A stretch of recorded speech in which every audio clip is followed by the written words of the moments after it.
अस्सलामु अलैकुम वरहमतुल्लाहि वबरकातुहू। मेरे भाई और मेरी माँ बहनों, आज मैं आप लोगों के सामने एक सच्चा वाक़या जो कि अभी कुछ दिन पहले हुआ था वो वाक़या रखना चाहता हूँ। देखिए, आज इंसान कितना बेशरम हो गया, कितना बेहया हो गया और कितना उसका जहन गंदा होते चले जा रहा, शहवत परस्त होते चले जा रहा। मर्द हो या औरत हो, ऐसे न्यूज़ हम हमेशा देखते आ रहे हैं। दिन ब दिन ऐसे गंदे न्यूज़ फैलते जा रहे, लोग इतने गंदे इतने बुरे होते चले जा रहे। सब लोगों के जहन गंदे हो गए, सब के सब शहवत परस्त हो गए।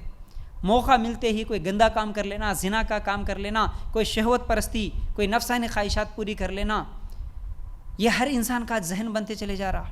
ये सोशल मीडिया की वजह से और इसी तरह इस इंटरनेट की वजह से छोटे छोटे बच्चों से लेकर बूढ़े से बूढ़े तक, मर्द हो या औरत हो, इसी तरह के गंदे ख्यालात के साथ ज़िंदगी गुजार रहा है। उसके लिए एक मिसाल ये न्यूज़ भी है। देखिए, यूपी लखनऊ का रहने वाला अविनाश नाम का 72 साल का एक बूढ़ा है। उसकी बीवी का इंतकाल हो चुका और उसकी औलाद भी नहीं है। कई दिनों से वो अकेला रह रहा था और रिश्तेदार उसके मौत का इंतज़ार कर रहे हैं कि ये कब मरेगा और उसकी जो करोड़ों की प्रॉपर्टी है वो हमारे हाथ में कब आएगी। अब वो बूढ़े को वेस्ट बंगाल के रहने वाले 3 नौजवानों से मुलाकात होती है। एक दिन वह नौजवान इसे कहते हैं, क्या तू खूबसूरत औरतों को नंगा देखना पसंद करता है? बूढ़ा एकदम से कान खोल के सुनने लगा। क्या बोले आप? हाँ हाँ, हम वही बात बोल रहे। क्या तू जितनी भी खूबसूरत औरतें हैं, चाहे वो बॉलीवुड की एक्ट्रेसेस ही क्यों ना हो, क्या उनको नंगा देखना पसंद करता है? तो बोलते ही बूढ़ा बोला कि हाँ, पसंद तो करता हूँ, लेकिन वो कैसे होगा? तो वो बोले कि देखो, असल में हम लोग सिंगापुर में मिस्ट्री रिसर्च कंपनी में काम करते हैं और हमारे पास एक मैजिक मिरर है, यानी एक ऐसा आईना है। उस आईने के ज़रिए से, उस आईने में से अगर तुम जिसको भी देखोगे तो उसका पूरा जिस्म नज़र आएगा। आप किसी भी औरत को नंगा देख सकते हो। जैसे ही ये बात सुना तो कहने लगा, नहीं नहीं, मैं कैसे यकीन करूं तुम्हारे बातों पर? मैं तो हर दिन न्यूज़ भी देखता हूं, सोशल मीडिया पे भी मैं बहुत सारे न्यूज़, बहुत सारे वीडियोज़ देखता हूं, लेकिन आज तक मैं ऐसी बात कभी नहीं सुना। तो ये नौजवान बोले कि देख, तू नहीं सुना होगा, लेकिन इस मिरर के बारे में अगर लोगों को मालूम हो जाए तो फिर पुलिस पकड़ के ले जाती और बहुत सारे फितने होते ना, इसलिए ये किसी को नहीं मालूम है। क्योंकि हम सिंगापुर में काम करते हैं तो ये मिरर हमारे पास कई सालों से है और पिछले कई साल से हम इसको यूज़ भी कर रहे हैं। बल्कि अमेरिका में नासा वालों के पास भी ये मिरर है, ये आईना है, लेकिन ये अंदरूनी बात है, किसी को नहीं मालूम। बस हम लोग इतने साल से उसको इस्तेमाल कर रहे, कई औरतों को इस तरह हम लोग देख लिए, अब हम लोग इससे बोर हो गए। अगर तू चाहता है तो हम तुझे वो मिरर बेच सकते हैं। तो बूढ़ा बोला, ठीक है भाई, अगर तुम्हारे पास है तो वो कितने में दोगे? देखिए इसकी आस, देखिए इसकी लालच, देखिए इसकी गंदी सोच। इसकी गंदी सोच क्या, अगर इस न्यूज़ को यहाँ पर मैं थोड़ी देर के लिए रोक लूँ और जितने भी नौजवान हैं, चाहे वो मर्द हो या औरत हो, आप लोग भी जब मोबाइल इस्तेमाल करते हो तो कभी कभी कोई एडवर्टाइजमेंट भी आप लोगों के पास आया होगा। किसी एप्लीकेशन को इंस्टॉल करो, बल्कि आप लोगों के पास भी कोई एडवर्टाइजमेंट सामने आया होगा कभी ना कभी। वो भी उस ऐड में बताया होगा कि ये मैजिक मिरर है, ये मैजिक कैमरा है, अगर इसको आप इंस्टॉल कर लोगे, उसके बाद किसी भी आदमी को देखोगे तो वो बग़ैर कपड़े के तुम्हें नज़र आएगा। तो आप लोगों में से भी कई लोग ऐसे होंगे जो इंस्टॉल करे होंगे इसको कि भाई चेक कर लेता हूँ। सिर्फ इंस्टॉल करने की बात है ना, मोबाइल में इंस्टॉल करके उस कैमरे के ज़रिए से लोगों को देखे होंगे। हाँ, आज ऐसे ऐप्स लोगों को धोखा देने के लिए आते भी हैं और कई लोग जो इस हवस परस्ती में हैं, जो लोग इस गंदी सोच के साथ है, वो लोग इसे इंस्टॉल करके देखे भी होंगे, लेकिन ये सब झूठी बातें हैं। तो बहरहाल यहाँ पर इस बूढ़े से भी वो नौजवान कहने लगे, हाँ हमारे पास है, हम तुझे बेच देंगे, लेकिन उसकी कीमत होगी 2 करोड़।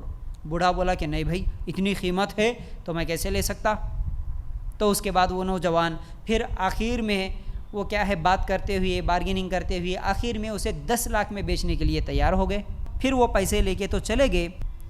पैसे लेके जाने के बाद, भुवनेश्वर में फ़लाँ जगह तुझे आना होगा और वहाँ आके ये मिरर लेके जाना होगा, और उसको मैसेज कर देते हैं कि आजा भुवनेश्वर।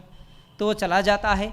तो वो लोग एक आईने को पैक करके उसको बोलते हैं कि देख इसे हिफाजत से लेके जाना और किसी को नहीं बताना, अगर किसी को मालूम हो गया तो फिर तुझे पुलिस अंदर कर देगी। अब वो बूढ़ा लेके जाता है बड़ी खुशी के साथ, हाँ मेरे पास बहुत अच्छी चीज़ मिल गई, अब मैं इस बुढ़ापे को एंजॉय करूँगा, ये सोचते हुए वो घर पहुँचता है। फिर उसके बाद अपनी बालकनी में ठहर कर उस आईने के अंदर से अपने बालकनी में ठहर कर उस आईने को खोलता है और उस आईने के ज़रिए से रोड पे चलने वाली औरतों को देखना शुरू करता है।